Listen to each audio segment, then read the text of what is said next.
Hello friends, स्वागत है आपका हाई टेक में। तो मैं जब अपना कमेंट्स रिव्यू कर रहा था तो मेरे को एक कमेंट बहुत ही कॉमन लगा कि सर ये बताइए कि हम रियल पैसे कैसे कमा सकते हैं। तो मैं आपके सामने रियल पैसे कमाने का सबसे आसान तरीका लेकर आया हूँ, वो है स्टॉक मार्केट। अगर आपका स्टॉक मार्केट में कोई भी डीमैट अकाउंट नहीं है तो आप डिस्क्रिप्शन में दिए गए लिंक से आप आराम से अपना डीमैट अकाउंट ओपन करवा सकते हैं। तो ज़्यादा टाइम वेस्ट नहीं करते हुए स्टार्ट करते हैं अपना वीडियो। तो आप देख सकते हो इंद्रप्रस्थ गैस लिमिटेड का स्टॉक खुला हुआ है। तो ये टिकर टेप है, तो आप इससे बहुत ही आसानी से कोई भी स्टॉक के फंडामेंटल्स को समझ सकते हो। सबसे पहले ये आपको गैस डिस्ट्रीब्यूशन में हेल्प करता है। जनरली ये मिड कैप कंपनी है और ये लो रिस्क कंपनी है, तो अगर आप इसमें पैसा डालते भी हो तो आपको लॉस होने का चांसेस नहीं है, आपको प्रॉफिट ही होगा। तो अगर मैं इसका 1 ईयर का चार्ट पैटर्न देखूं तो ये इसने हमें 32% का रिटर्न दिया है। 5 ईयरली देखूं तो ये हमें 354% का रिटर्न दिया है। और अगर मैं मैक्सिमम करके देखूं तो ये हमको 2200% का रिटर्न दिया है। तो अगर आप इसमें SIP करते तो 6000 रुपये लगाने से आपको 10,957 रुपीज़ मिल गया होता, वो भी सिर्फ 5 साल के टाइम पे। तो अगर हम लोग देखें तो इसका इंट्रिंसिक वैल्यू से ये ऊपर ट्रेड करे। लेकिन एक चीज़ मैं बता दूं कि अच्छे स्टॉक्स जो होते हैं वो अक्सर उसमें यही होता है कि वो इंट्रिंसिक वैल्यू से ऊपर हमेशा ये करता है, क्योंकि ये सेक्टर लीडर है, इसीलिए इंट्रिंसिक वैल्यू से ऊपर ट्रेड कर रहा है। अगर आप देखें तो FD रेट से इसका रिटर्न ज़्यादा बढ़िया है। डिविडेंड नहीं देता है। डिविडेंड तो आपको तभी उसका फ़ायदा मिलेगा जब आप लॉन्ग टर्म्स के लिए कोई स्टॉक को रखेंगे। उसके बाद एंट्री पॉइंट बिल्कुल सही टाइम पर है, क्योंकि ज़्यादा ये महंगा नहीं है। और इसका सबसे बढ़िया चीज़ ये है कि अभी जो ये पीरियड है ये फियर जोन में है। फियर जोन वो जोन होता है जिस समय लोग इसको बेचते रहते हैं, कोई भी स्टॉक को बेचते हैं, तो ये फियर जोन में, तो आप इसको बहुत आसानी से बाई कर सकते हैं। और क्योंकि ये लो रिस्क स्टॉक है तो ये आराम से ऊपर की तरफ ही जाएगा लंबे टाइम पे। तो इसमें कोई रेड फ्लैग्स नहीं है, मतलब कि कोई भी स्कैम वैम का कोई दिक्कत नहीं है इसमें। तो आप देख सकते हो कि ये बहुत ही ज़्यादा अच्छा स्टॉक है। अगर कोई लेना चाहे तो 66% एनालिस्ट सजेस्ट करते हैं कि आपको ये स्टॉक बाई करना चाहिए। अगर आप इसके PE रेशियो को देखेंगे तो ये 32.99 का PE रेशियो, PB रेशियो 7.22 का, जो कि बहुत अच्छा है। डिविडेंड यील्ड थोड़ा कम ज़रूर है, लेकिन जब ये और ज़्यादा स्टॉक इसका प्राइस बढ़ेगा तो इसका डिविडेंड यील्ड भी बढ़ेगा, क्योंकि प्रॉफिट बढ़ेगा। तो प्रॉफिट बढ़ेगा तो ये ऑटोमेटिक इसका डिविडेंड यील्ड बढ़ जाएगा। सेक्टर PE जो है उसका 20.44 है, सेक्टर PB जो है 2.37 है और सेक्टर डिविडेंड यील्ड जो है वो 2.02 है। अब हम लोग थोड़ा सा और कंपनी की प्रोफाइल पे चलते हैं तो वो ज़्यादा अच्छा रहेगा, ज़्यादा आसान रहेगा आपको समझने में। तो ये जो है इंद्रप्रस्थ गैस लिमिटेड, ये गैस डिस्ट्रीब्यूशन करती है सिटी में। तो आप तो जानते हैं कि गैस डिस्ट्रीब्यूशन करना कितना इंपॉर्टेंट है, हर घर में गैस यूज़ होता है। तो ये स्टॉक ऐसा है कि ये इतने आसानी से बंद नहीं होने वाला। तो अगर हम लोग थोड़ा सा और नीचे चलें तो आप अगर इसके प्रॉफिट्स की तरफ देखें तो ये पहले 0.72 थाउजेंड करोड़ में इसका प्रॉफिट था, फिर 0.84 थाउजेंड करोड़ हुआ 2019 में, 2020 में ये 1.25 करोड़ हुआ और 2021 में ये 1.17 करोड़ रहा। तो ऐसे नहीं डरना है कि इसका प्रॉफिट कम हो गया है तो आपको ये कंपनी नहीं बाई करना है, क्योंकि ये कंपनी का सबसे बढ़िया ये है कि इसका प्रॉफिट हमेशा बने रहेगा। ये जैसे आपको दिख रहा है कि प्रॉफिट थोड़ा सा घटा है ईयरली, लेकिन इसका मैं एक बात बता दूं कि अभी कोविड क्राइसिस था, तो कोविड क्राइसिस की वजह से बहुत लोग की नौकरी गई होगी, बहुत लोग को फाइनेंशियल इश्यूज हुआ होगा, तो बहुत लोग गैस नहीं लिया होगा, इस वजह से इसका प्रॉफिट थोड़ा सा घटा है। तो अगर हम लोग इसका थोड़ा सा फाइनेंशियल स्टेटमेंट्स भी देख लें तो वो भी हम लोग को इसमें अच्छा ही दिखेगा। अगर आप देखो तो इंडस्ट्रियल रेवेन्यू ग्रोथ से इसका हायर रिटर्न्स है।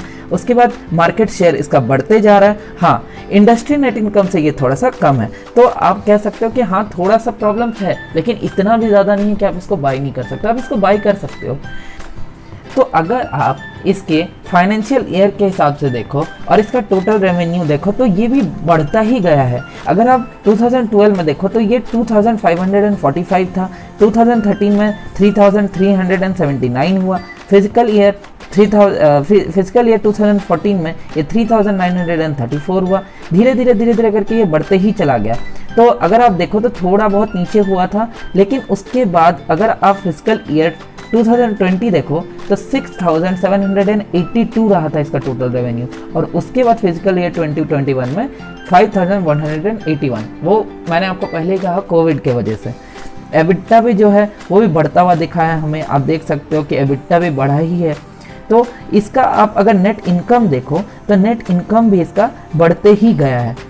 तो आप इसका जो है हर चीज़ जो देखो, ये इसका हर चीज़ जो है इसका अच्छा ही हुआ है। इवन अर्निंग पर शेयर जो रेशियो होता है वो भी इसका अच्छा ही हुआ है। तो अब हम लोग थोड़ा सा और इसका डिटेल एनालिसिस करते हैं कि क्या ये स्टॉक सही है बाई करने के लिए कि नहीं। तो मैं इसको बैक कर लेता हूँ।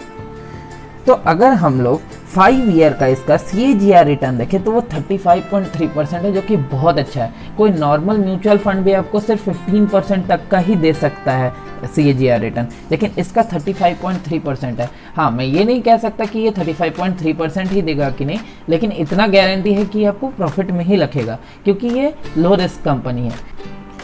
तो हम लोग इसको थोड़ा सा और डीपली एनालाइज कर लेते हैं। तो जैसे कि मैंने कहा था कि ये सेक्टर लीडर कंपनी गेल इंडिया के बाद सेकंड नंबर पे यही आता है, इंद्रप्रस्थ गैस लिमिटेड। तो ये स्टॉक खरीदने में आपको कोई प्रॉब्लम नहीं होनी चाहिए। अगर आपको प्रमोटर प्लेजिंग देखना तो वो बिल्कुल जीरो है, शुरू से ही इसका प्रमोटर प्लेजिंग जीरो है और प्रमोटर का परसेंट है 45%। लेकिन उससे भी ज़्यादा इंपॉर्टेंट चीज़ अगर आप देखो तो जो फॉरेन इंस्टीट्यूशन है उसमें 23.8% का शेयर रखते हैं। तो इसका मतलब है कि फॉरेन इंस्टीट्यूशन को इसमें बहुत ज़्यादा इंटरेस्ट है। इसका मतलब ये शेयर में कुछ तो बात होगा, इसीलिए तो इसको फॉरेन इंस्टीट्यूशन लोग भी प्रेफर कर रहे हैं। तो अगर हम लोग इसका स्ट्रेंथ्स देखें तो कुछ ज़्यादा ही अच्छा इसका स्ट्रेंथ्स है। जैसे कंपनी ने बहुत अच्छा प्रॉफिट दिया है 3 साल में। उसके बाद कंपनी जो है रेवेन्यू ग्रोथ भी इसका बहुत अच्छा है पास्ट 3 ईयर्स में। कंपनी का जो है वो ROE भी बहुत अच्छा है, मतलब रिटर्न ऑन इक्विटी। उसके बाद कंपनी का जो है ROC return on capital employed भी बहुत अच्छा है। कंपनी जो है वर्चुअली डेप्थ फ्री है, मतलब इसमें कोई कर्ज नहीं है। कंपनी का जो है इंटरेस्ट भी बहुत अच्छा है, हेल्दी इंटरेस्ट है जो कि 82.08% है। कंपनी जो है मेंटेन कर रहा है इफेक्टिव एवरेज ऑपरेटिंग मार्जिन जो कि 21.15% है 5 ईयर में, जो कि बहुत ज़्यादा अच्छा है। आपको अगर मैं दिखाऊं, अगर मैं एग्जांपल के तौर पर लूँ तो रिलायंस का भी इतना अच्छा नहीं है। तो कंपनी का PG जो है PG रेशियो 0.86 है, जो कि अच्छा है। कंपनी का कैश कन्वर्जन साइकिल -8.01 डेज है, जो कि बहुत ज़्यादा अच्छा है। कंपनी का जो है कैश फ्लो भी बहुत अच्छा है। तो यही मैं मान कर चलूँगा कि इस कंपनी में जो है आप बहुत ही आराम से इन्वेस्ट कर सकते हो, इसमें आपको कोई रिस्क नहीं है। और अगर आप इसका लिमिटेशंस भी देखो तो इसका लिमिटेशंस भी कुछ नहीं है। मैं 2 लिंक का इस्तेमाल करता हूँ या फिर 2 साइट का इस्तेमाल करता हूँ स्टॉक को एनालाइज करने के लिए, एक है टिकर टिप और एक है टिकर फिनोलॉजी। तो मैंने दोनों से आपको दिखा दिया कि कितना ज़्यादा अच्छा इसका फाइनेंशियल्स है। तो अगर आप देखो क्वार्टरली रिजल्ट भी, इसके सेल्स भी बढ़ते चले गए हैं, इसके सेल्स भी घटे नहीं है, इसके सेल्स बढ़ते चले गए हैं क्वार्टरली रिजल्ट्स में। अगर आप गौर से देखोगे तो इसमें डेप्थ भी कुछ नहीं है, डेप्रिसिएशन भी बहुत कम है। आप देख सकते हो डेप्रिसिएशन आपके सामने है, डेप्रिसिएशन भी बहुत कम है। और प्रॉफिट आफ्टर टैक्स मतलब नेट प्रॉफिट जो है वो भी इसका बढ़ता चला गया। आप देख सकते हो 419 से इसका 1136 हो गया। तो इस कंपनी में आप बिल्कुल इन्वेस्ट कर सकते हो, कोई भी इसमें कोई टेंशन मुझे नहीं लगता है। तो सबसे ज़्यादा अच्छा बात मुझे इस कंपनी का ये लगा कि इसका जो रिटर्न्स है, इसका रिटर्न्स इतना ज़्यादा, स्टिल ये रिस्क फ्री कंपनी है।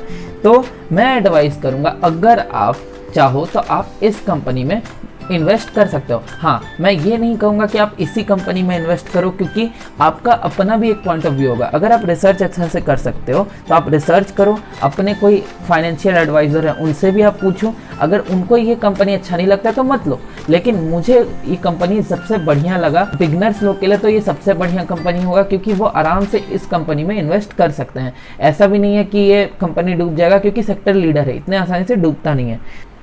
तो मैं ये नहीं कह रहा हूँ कि आप सिर्फ मेरा सुन के बाई कर लो। आप चाहो तो आप अपने फाइनेंशियल एक्सपर्ट से ये एडवाइस ले सकते हो कि इसको बाई करना है कि नहीं करना है। और अगर आप खुद अच्छे एनालाइज़र हो तो आप खुद एनालाइज कर सकते हो। तो अगर आपको मेरा वीडियो अच्छा लगा, इन्फॉर्मेटिव लगा, तो मेरे वीडियो को लाइक करें, मेरे वीडियो में कमेंट करें, शेयर करें और हाँ, मेरे चैनल को सब्सक्राइब करना बिल्कुल भी ना भूलें और बेल आइकन को दबा लें। तो मिलते हैं आपसे नेक्स्ट वीडियो में। पूछा गया था x²/y/z।